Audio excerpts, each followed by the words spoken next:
the older I get, the more I realise how many nerves fighters go through. Even when they've had 30, 40 fights, there's an extraordinary challenge in being able to fight other people. And so people admire that fighters can get on a certain weight for a certain day at a certain time in a certain place and actually turn up and do it. Yeah. Because I'm sure you'll tell us the nerves are extraordinary when you have to do it. And I think because of all those factors, it takes particular characters to do it. And because fighters have often been through things,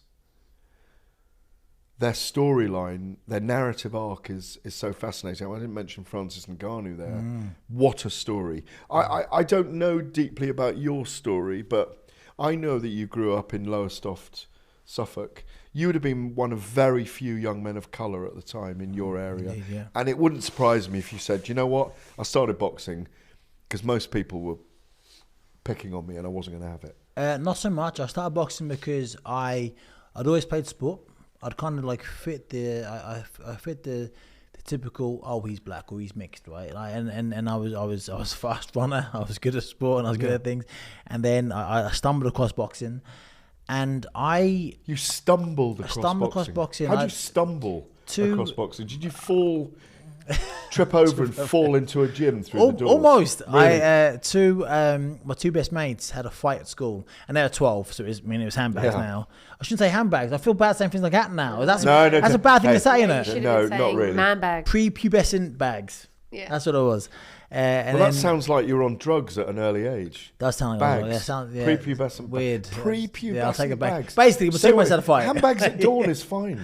Two lads had a fight, and then I was basically my two best mates. Adam was big, Aaron was small. Adam was tough, Aaron was a geek.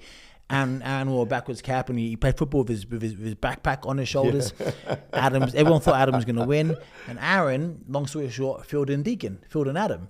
And I went, wow, how'd you learn to do that? He goes, I got a boxing club. I want to learn this. Can I come? He went, yeah, there's a beginner session tonight. I'm not going to go. I'll go to the advanced go. I've been going for 6 months. So I go to Deacon, the other one who got beat up. He was on a force at Deacon. He only won because he goes boxing training. Like, we should go tonight, get really good. You can fight him again tomorrow, then you'll win. And all the girls are going to like you again. He went, yes, yeah. So I'm going to bike to Adam's house, give him a seat, get down to the boxing club, walk in, and I fell in love. And I was just, Addicted. Addicted, yeah. Yes, but it wasn't really like, more wholesome than that. I walked into the boxing gym the first day when I was 12, and I finally felt at home.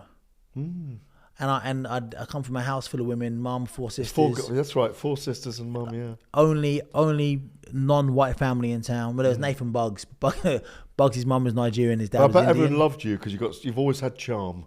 I thank you, sir. Thank you. I mean, I got in trouble a lot. I was a troublesome kid, but I never felt like I belonged. And the first time I went in the boxing gym, nobody else looked like me, but I felt home, and I had no idea if I was going to be any good or not. I mean, I thought I would because I was good at football, I was good at swimming, I was good at sport. I was good at 2 things at school. As a kid, I was good at school and I was good at sport. I was rubbish at everything else, and I'm pretty rubbish still at everything else. But I fell in love, and I was good, and it just, you're right, mate. Like, it does, it kind of like it harnesses an inner. It attracts people that are a bit. You said, what did you say earlier? Screw loose. Got a little bit of a screw loose, yeah. And because even just to do it, to put your body through what you go, put your mind through what you go through, the torment of it. It's a physical and emotional torment. And to go in there in a squared circle and punch lumps out of somebody, you gotta be. If you describe it to somebody, it sounds really weird, right? Yeah, I'm going to go deeper into this neurology. I know Katie wants to say something first, though. I do. I just wanted to say, I know that you potentially could have been a footballer, right? I know you were a really good swimmer, probably didn't even see that through to see how far you could have gone. Could have been on the channel right now, swimming the channel, come on. Do you not think there's any part of you, or do you think there's any part of you that chose boxing because you hadn't been able to defend yourself against your dad? And that skill of self-defense and ability to protect yourself was like baked into your being, wanting it? Great question, great. I never thought of it, if I'm being entirely honest. My dad was quite abusive growing up. He used to hit me. I bet he loved you still, though. Have you spoken to him? He's dead now. Right.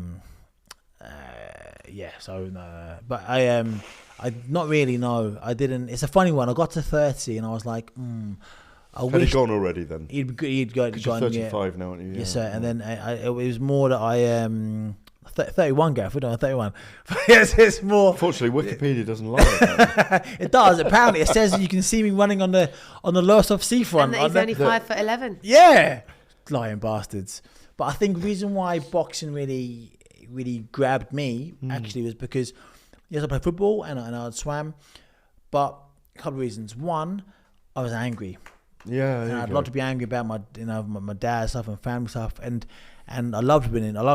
And swimming was great because I used to win, and it was just you. And I learned my work ethic from swimming. Early mornings before school, after school, up and down. And I found it mind-numbingly boring, up and down swimming. But like boxing, whether you win or lose, it's down to you. And like what I love, you can look left, look right, and you see who's winning, and it's just who needs a team? You need a team. Fuck the team. You could have the best game of your life in the team, couldn't you? But you could feel disappointment because the team loses. Precisely. But life's like that as well. That it's a very, very interesting. It's a very deep point that you make about love, whether you're loved or not, and how it motivates you, and whether you've heard you're loved or not, or whether it motivates you, or whether the love of as a grandfather now. Knowing, I mean, I've got both my parents alive. My daughters have got their parents alive. The love of your parents is a deeply emotive thing. There is this neurotribe that is the hunter, and there is this neurotribe that's the gatherer, and it never leaves you. It's always going to be there. Like if you call me at 3 a.m. and say, "Can you come now?" I'm there. Boots are on. I'm up. I'm gone. Do you understand that? Yeah, Does it relate? Do you relate to that? I totally get that. Yeah, I really get that. Makes perfect sense. Which one are you in, Trekkers? I'm probably one of the less hands-on hunters. There you go. I would be the strategist. Yeah. There you go. I would be competitive. Out there I would, but I wouldn't be doing the spear in the head. Yeah, no, but I wouldn't be either. He would be, but I would be. I because you don't have any fear for these things. You're going to be there. You know you may die. Go back to 300. In the morning, we may die. Tonight, we celebrate because we go for glory. I know this all sounds very wacky, but I don't think it is.